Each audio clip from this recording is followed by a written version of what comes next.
Can everybody hear me? Yeah. Yes. All right. I'm going to do this little spoken word piece. It's called Miss Silhouette. So cool, I guess. I hope you guys like it. I think I'll call her Miss Silhouette of a Perfect Dream, and it would hurt, it seems, because I can't understand how I feel like I know her like the back of my hand, yet I don't even know her name. Let me explain. I was walking through a public place when I stepped up to an elevator, stepped into the elevator, pressed up, and turned around, and I swear it was crazy because my blood pressure, my heartbeat, and the corners of my lips all elevated at the same time when I laid eyes on the most beautiful woman I have ever seen. And notice I said beautiful because she wasn't bad, like see her dancing at the club and become infatuated, try to get intoxicated, then possibly take it back to my place for relations and brag about it to my friends the next morning. And notice I said woman because she was a lot of things, but a dog wasn't one of them. And as she walked onto the elevator with the grace of a gazelle, she smiled back at me, which was probably out of common courtesy, but I took it personally like it was much more. I almost asked her what floor, but what for, when if I could, I would ride this elevator all the way up to space if she just let me breathe her in exchange for oxygen, and I promised I would do the same for her. She pressed 8.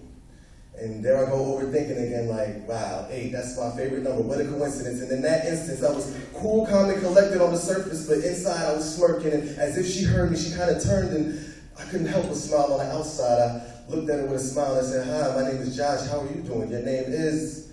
And she looked back as if to say, my name is, and right there, every word became blurred when I locked eyes with her, so mesmerizing, so tantalizing. It was as if each fiber of her eyelashes was screaming to me about every tear that tried to hold back from blemishing her makeup on her cheeks. There was one that talked about every tear that her eyes mustered when she found out that she couldn't trust someone, and there was another one that talked about how her eyes would always spray when that trust got betrayed, but then there was another one who told me about all the happy tears she got when she finally realized she wasn't getting played in the front. There was somebody that she could trust, and there was another one that told me about all the hydro abuse it got from her being confused about not knowing who to trust. And by the way, we're at the 5th floor now, and she probably thought I was staring, but I promise you I wasn't staring, I was listening. I just couldn't take my ears off of her eyes, and as I stared into those deep pools of honey disguised as eyes, to my surprise, it got even deeper when one eyelash began to tell me about how tears from her eyes would fall like Niagara Falls for what seemed like forever the day that her mom died. And as soon as they thought that the waterfall subsided, Niagara Falls came back when she thought that her father had replaced her mother with another woman, and she thought that that was the one now giving her loving. But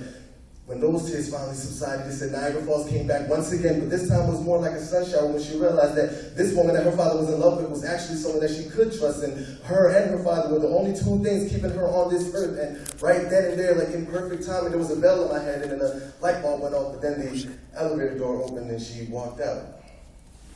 So, like this elevator, I can only be straight up with you, so let me explain. I don't even know her name yet. I feel like I know her like the back of my hand, but I don't understand, so it would hurt, it seems. But I think I'll just call her Miss Silhouette of a Perfect Dream.